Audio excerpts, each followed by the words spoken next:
이런 질문을 하면서 설교를 시작하려고 합니다. 만약에 여러분들이 고층 건물에서 엘리베이터를 타고 막 내려오는데 갑자기 중간에 엘리베이터가 고장이 나가지고 탁 서버렸습니다.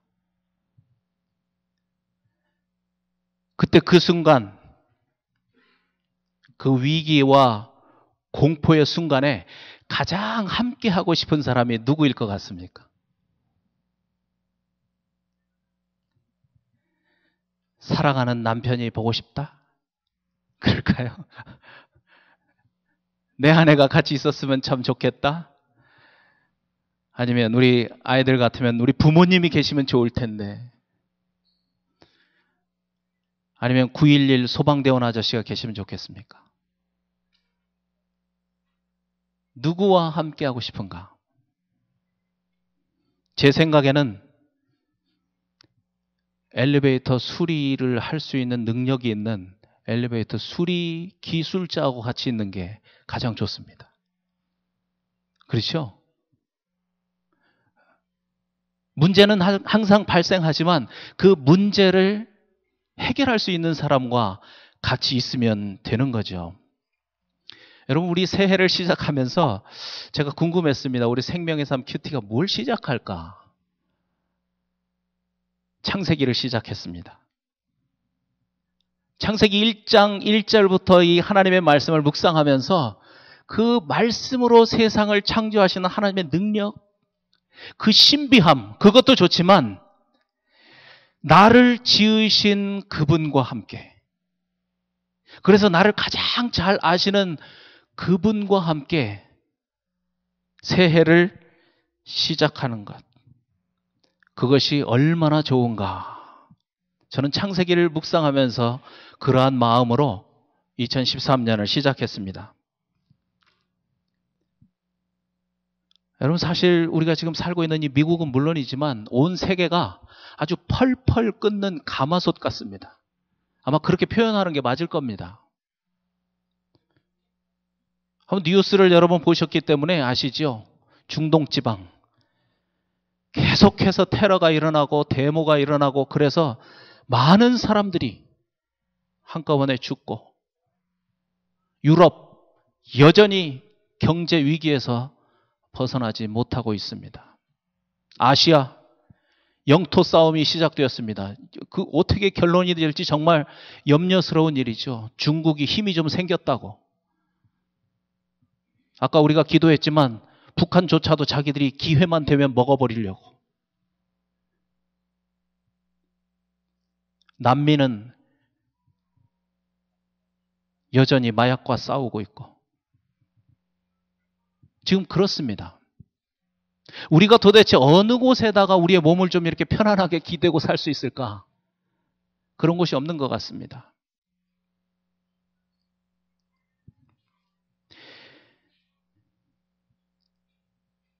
미국도 마찬가지죠. 겨우 재정 절벽에서 떨어지는 것, 그것은 면했는데 아직도 너무나 많은 사회적인 불안 요소들이 지금 숨어 있습니다. 숨어 있죠. 언제 그것이 터질까? 아는 사람은 한 사람도 없습니다. 가장 살기 좋다고 하는 미국조차도 그런 상태에 있는 것을 우리가 너무나 잘 알고 있습니다. 엘리베이터 얘기를 했는데 2013년 정말 소망을 가지고 힘차게 출발을 했지만 우리가 언제 그런 엘리베이터, 고장난 엘리베이터 속에 갇히게 될지 알 수 없다는 거죠. 알 수 없습니다. 그 위기의 순간에 함께 해줄 사람이 필요합니다. 그러나 결국 우리에게 필요한 분은 이 세상을 창조하시고 그 가운데 우리를 창조하신, 그래서 이 세상을 가장 잘 아시고 나를 가장 잘 아는 그분, 하나님, 그분을 믿는 믿음 가운데서 그분과 함께 2013년을 출발해야 합니다. 그래야 여러분의 이 2013년 새해가 복된 새해가 될 것입니다. 오늘 말씀 7절과 8절을 보면 하나님께서 흙으로 사람을 지으시고 그 코에 생기를 불어넣으셔서 생명, 살아있는 사람이 되게 하셨다고 그랬습니다. 그리고 난 다음에 동방에 에덴 동산을 만드시고 그곳에 지으신 이 사람을 두셨다. 에덴 동산에서 살게 하셨다. 이렇게 말씀하고 계시죠. 여러분, 이 에덴이라고 하는 말의 뜻이 뭐냐 하면 기쁨이라는 뜻입니다. 기쁨, 즐거움, 풍성함, 그런 뜻을 가지고 있습니다. 그러니까 이 말씀을 통해서 너무나 단순하지만 명확하게 깨달을 수 있는 건 뭐냐면 하나님께서 사람을 만드시고 풍성한 가운데서 기쁨을 누리도록 그렇게 하셨다는 겁니다.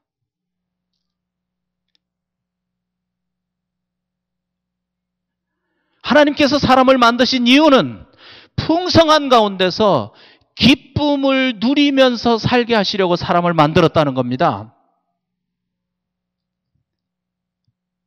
이것이 하나님의 뜻입니다. 하나님의 뜻입니다. 그래서 만약 하나님의 뜻대로 풍성한 가운데 기쁨을 누리지 못하고 살고 있다면 그것은 비정상입니다.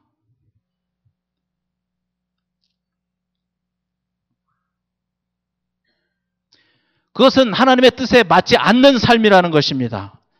항상 괴로움 속에서, 걱정 속에서, 불안한 마음으로 사는 것, 뭐 인생이 다 그렇지 뭐 남들도 그러는 것 같은데 그걸 너무나 당연한 것으로 여기면서 살지 마시라는 겁니다.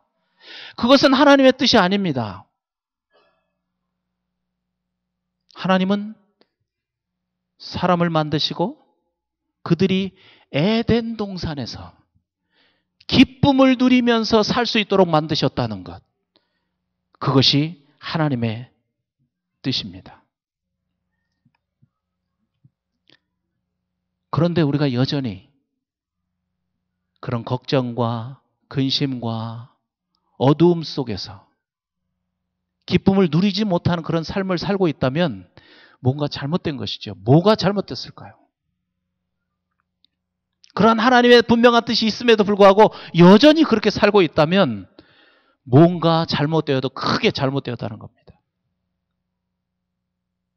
그 이유를 오늘은 내가 두 가지 정도로 우리가 함께 나누어 보려고 합니다. 첫째는 우리가 너무나 잘 알듯이 하나님께서 먹지 말라고 한 선악과를 따먹었기 때문에 그런 일이 벌어지고 말았습니다. 우리가 읽었지만 9절 말씀에 보면 하나님께서 에덴 동산 가운데 생명나무와 선악을 알게 하는 나무를 만들어 놓으셨다고 그랬습니다. 그리고 난 다음에 마지막 17절에서 선악을 알게 하는 나무의 열매는 먹지 말라. 네가 먹는 날에는 반드시 죽으리라. 그냥 죽으리라가 아니고 반드시 죽으리라. 이렇게 말씀하십니다. 여러분, 하나님께서는요, 사람을 지으시고 아주 무한한 자유를 주셨습니다. 그 에덴 동산에 있는 모든 것 먹고 즐기고 기쁨을 가지고 살 수 있도록 자유를 주셨습니다. 심지어 자기를 만드신 하나님을 불순종할 수 있는 자유까지 주셨습니다.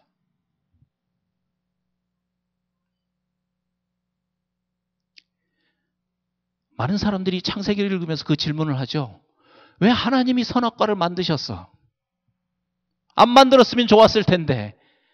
그러나 그건 그렇게 단순한 문제가 아닙니다. 조금 전 말씀드린 것처럼 선악과는 인간에게 불순종할 자유까지 주심으로써 사람을 로봇을 만든 것이 아니라, 로봇으로 만든 것이 아니라 자유의지를 가지고 있는 인격체로 만드셨다는 증거. 그것이 바로 선악과입니다.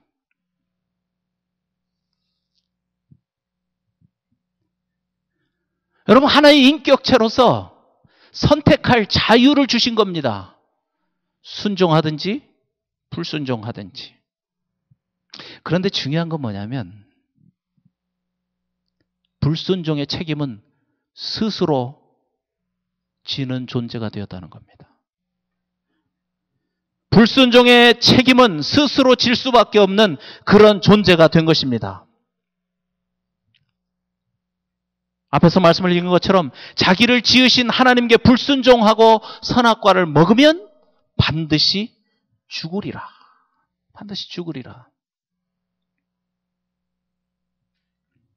기쁨의 동산, 이 에덴 동산에서 인간이 쫓겨나게 된 것은 먹으면 반드시 죽으리라고 한 그 선악과, 그것을 먹은 불순종의 결과였습니다. 그래서 이 기쁨의 동산에서의, 에덴 동산에서의 삶은 끝나고 말았고 고생과 수고의 떡을 먹는 그러한 고단한 인생이 시작된 것입니다.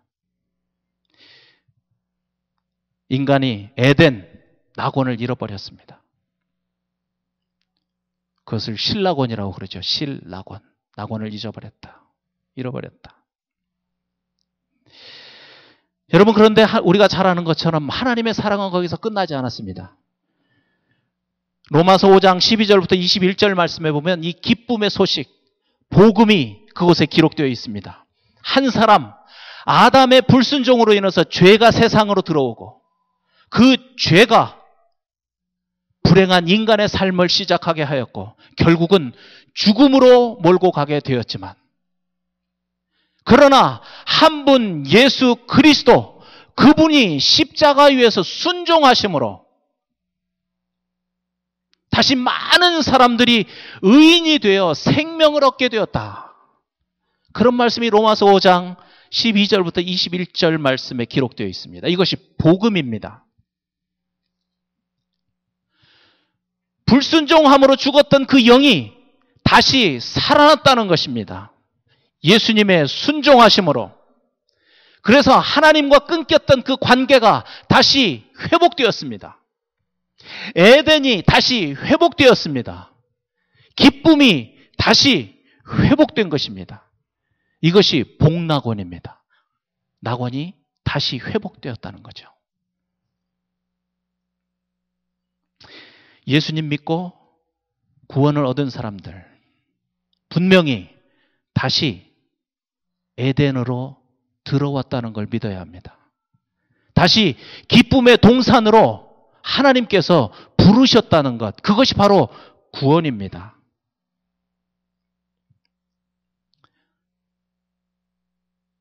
그런데 질문은 이겁니다. 나는 이미 그 예수님을 믿고 있는데 왜 내 삶은 아직도 기쁨이 찾아오지 않는가? 왜 이렇게 나는 아직도 그러한 힘든 속에서 그런 삶을 살아가고 있는가? 그것이 우리가 갖게 되는 질문이죠. 그 질문에 대한 대답을 에베소서 4장 22절 그리고 23, 24절에서 찾을 수 있습니다.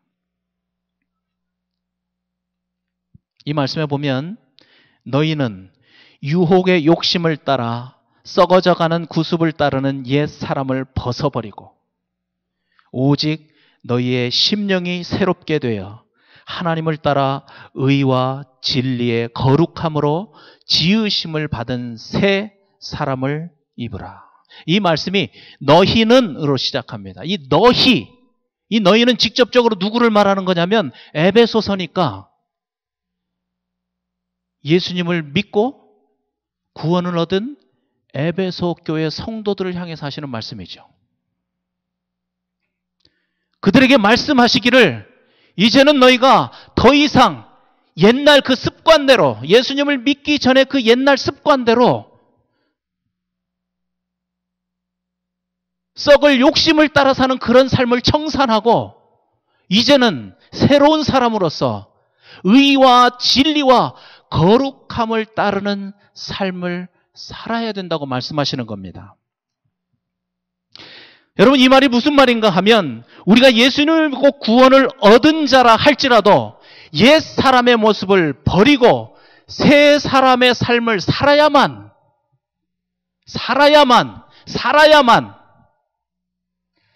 에덴의 기쁨, 에덴에서 사는 기쁨을 누릴 수 있게 된다고 말씀하시는 겁니다.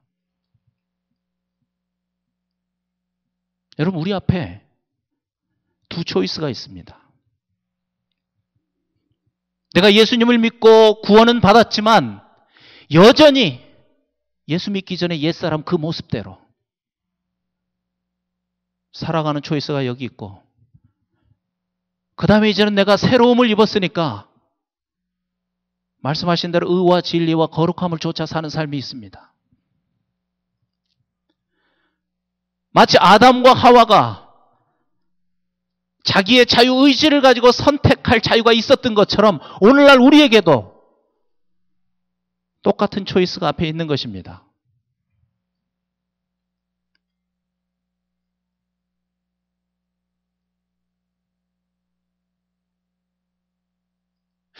우리가 예수 그리스도를 믿고 생명을 얻었다는 건, 여러분, 생명은 뭐겠습니까? 가장 중요한 것은 감각이 생겼다는 거죠. 죽은 사람은 볼 수도 없고 들을 수도 없고 느낄 수도 없습니다. 아무리 꼬집어도 아프지 않습니다. 살았다는 건 볼 수 있고 들을 수 있고 꼬집으면 아프고 부러지면 아프고, 그게 산 사람이죠. 우리의 영이 살았다는 건 뭐냐면 이제는 볼 수 있게 됐다는 겁니다. 뭘 볼 수 있게 되었는가?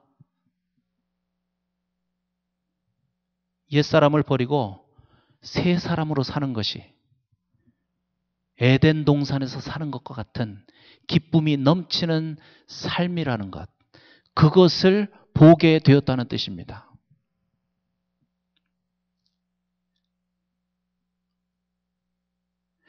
우리의 삶의 환경은 전혀 변하지 않았습니다. 여전히 유혹이 있습니다. 그 유혹을 채우라고, 그 유혹을 받아들이라고 사탄은 끊임없이 우리를 시험합니다. 그 환경은 전혀 변하지 않습니다. 그런데 우리가 예수님을 믿고 생명을 얻게 되면 그것을 구별할 수 있게 되는 겁니다. 저것은 구습이야. 저것을 따라 사는 것은 옛날의 모습이야. 어쩌면 새로운 삶을 사는 것이 인간적으로 볼 때는 좀 초라할 수도 있고, 인간적으로 볼 때는 사람들에게 인기가 없는 그런 외로운 삶일 수도 있고, 보통 사람들이 볼 때는 바보 같은 그런 삶일 수도 있겠지만, 그러나 바로 그 새로운 삶 속에 의와 진리와 거룩함을 쫓는 그 새로운 삶 속에 에덴 동산의 기쁨이 있다는 걸 아는 겁니다. 그것을 볼 수 있게 되는 겁니다. 그것을 분별할 수 있게 되는 겁니다. 그것이 생명입니다.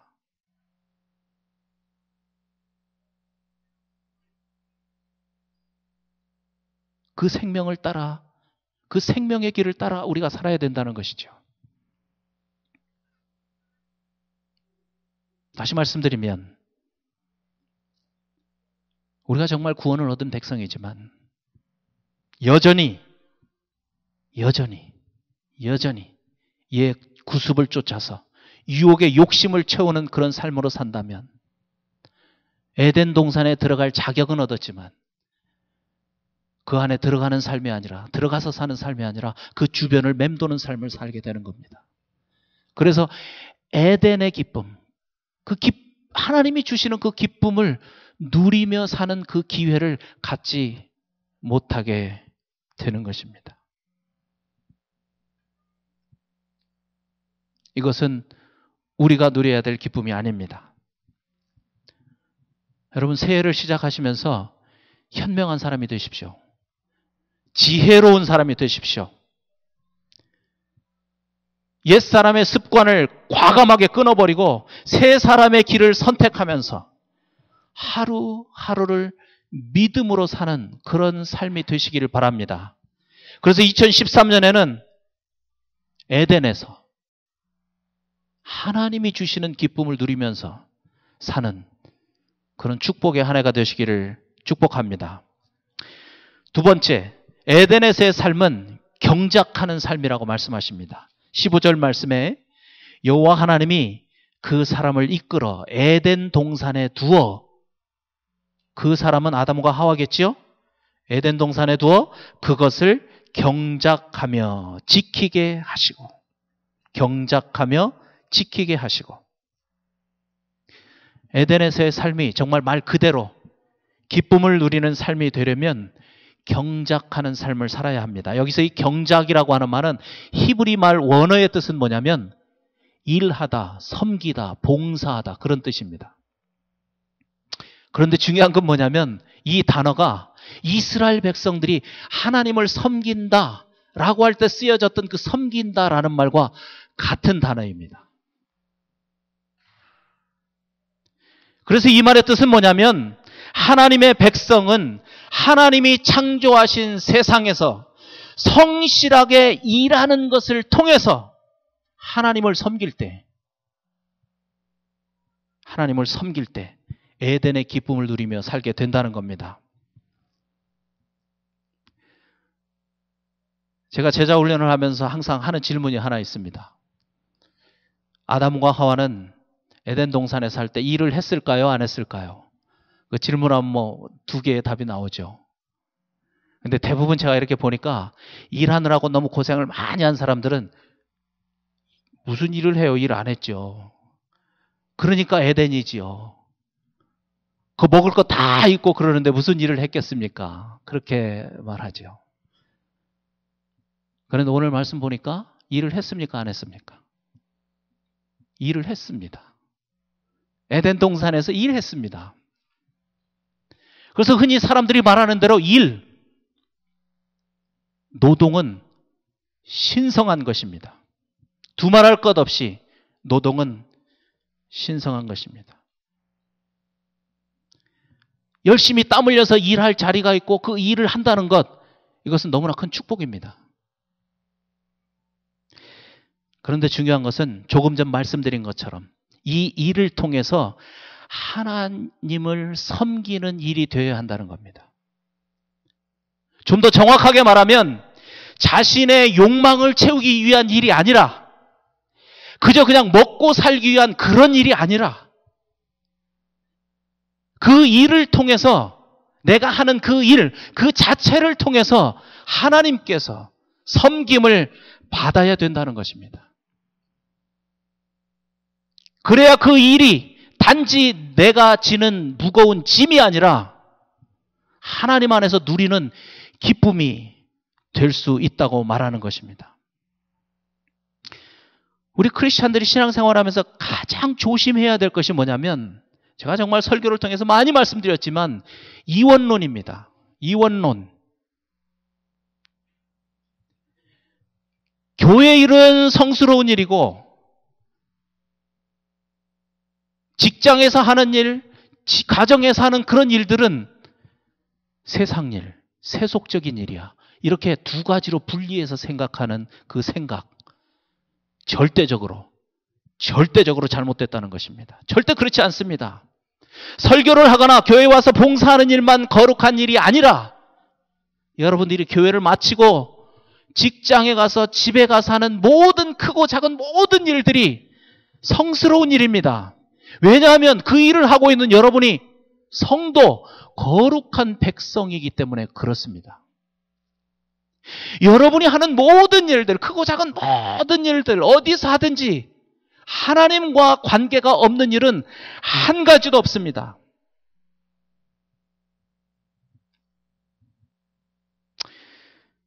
그래서 골로새서 3장 23절에서 아주 중요한 말씀을 하시죠. 뭐라고 말씀하시냐면, 무슨 일을 하든지 마음을 다하여 주께 하듯 하고 사람에게 하듯 하지 말라. 중요한 말씀이 무슨 일을 하든지라는 말입니다. 무슨 일을 하든지. 교회에서 하는 일은 물론이지만 직장에서 하는 일, 가정에서 하는 일, 크고 작은 모든 일, 그 모든 일을 주께 하듯 하라는 겁니다. 사람에게 하듯 하지 말고. 왜냐하면 바로 그 일을 통해서, 그 일 자체를 통해서 하나님을 섬기는 일이 돼야 되기 때문에 그렇습니다.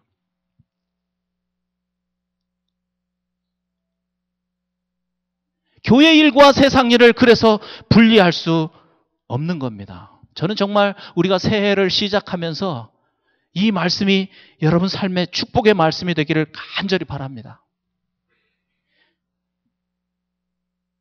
여러분, 돈을 벌기 위해서 하는 일, 돈을 벌 때 잠깐의 기쁨은 있습니다. 분명히 있죠. 그러나 돈을 벌어서 사람이 기쁨을 갖게 되면 그 돈에 대한 목마름은 더 커집니다. 그래서 더 큰 돈을 벌어야 합니다. 돈. 왜 미국이 지금 어렵다고 다들 난리치는 겁니까? 그동안 너무 잘 살았기 때문에. 저 아프리카에 살고 있는 가난한 사람들이 미국 사람들을 보면 저희 집도 차가 2대인데 뭐라고 말하겠습니까? 돈 하고 살다가 정말 돈 사람들이 너무 많습니다. 채워질 수 없습니다. 절대로. 우리가 정말 하나님이 주시는 그 기쁨, 에덴, 하늘의 기쁨을 맛보고 살려면 이 이중적인 삶을 청산해야 합니다. 이중적인 삶. 교회에서 사는 삶과 세상에서 사는 삶, 그 삶이 하나가 되어야 된다는 겁니다. 너무나 세상에 가서는 그냥 내 맘대로 사는 것을 당연한 것처럼 여기지 말라는 겁니다. 그건 하나님 앞에서 너무나 큰 죄악입니다. 우리가 정말 기쁨이 넘치는 에덴의 삶에 살려면 이런 이중적인 삶 청산해야 합니다. 왜냐하면 방금 읽었던 골로새서 3장에 있는 24절 말씀을 이렇게 말씀하시기 때문에 그렇습니다. 그 이유는, 그렇게 살아야 되는 이유는 기업의 상을 주께 받을 줄 아나니, 기업의 상을 주께 받을 줄 아나니, 너희는 주 그리스도를 섬기느니라. 너희는 그리스도인이잖아. 그래서 그 기업의 상을 사장님이 주시는 게 아니라, 나의 보스가 주는 게 아니라 결국은 하나님께서 주신다는 겁니다. 주께서 주신다는 걸 믿어야 한다는 거죠. 결국 주님이 주시는 겁니다. 결국 주님이 주시는 겁니다. 여러분, 어떤 일인가를 열심히 한다고 해서 다 그 일이 성공하는 거 아니잖아요. 세상적으로 성공했다는 그런 많은 사람들이 있지만 정말 그것이 영원한 성공인가? 정말 계속되는 성공을 보장하는가? 좀 더 두고 봐야 될 일입니다. 자꾸 이분 얘기를 해서 참 미안하지만 한 번 더 해야 되겠습니다. 이 세계적인 삼성을 만든 이병철 회장이 죽기 전에 24가지의 질문을 써놓고 그 답을 못 듣고 죽었습니다. 그래서 잊혀진 질문들이라고 하는 책이 이렇게 나오게 되었는데, 그 질문의 첫 번째 질문이 뭐냐면, 한 번 태어난 인생 왜 이렇게 아프고 고통스러워야 하나? 이게 그분의 첫 번째 질문이었습니다. 야, 그 대단한 이병철 씨가 이런 고민을 안고 살고 있었다는 거죠. 사람들이 보기에는 엄청난 성공이죠. 성공의 성공을 거듭해서 세계적인 기업이 되었습니다.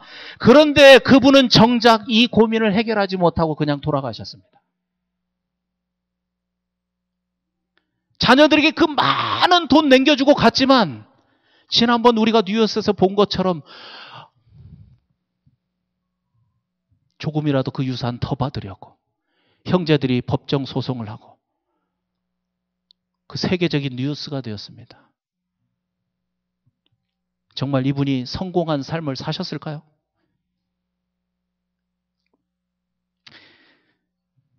여러분, 다시 한번 말씀드리지만 우리가 이 에덴의 기쁨, 하나님이 우리를 창조하신 대로, 하나님이 우리에게 기대하시는 대로 에덴의 기쁨을 누리면서 사는 삶을 살려면 이중적인 삶을 청산해야 합니다. 내가 하는 모든 일들, 그 일들이 하나님을 섬기는 일이 되어야 합니다. 내 일을 성공시키기 위해서 하나님이 필요한 것이 아니라 하나님을 섬기기 위해서 내가 일해야 합니다. 우리의 삶의 태도가 이렇게 바뀌어야 된다는 거죠. 직장에서, 가정에서, 학교에서 일할 때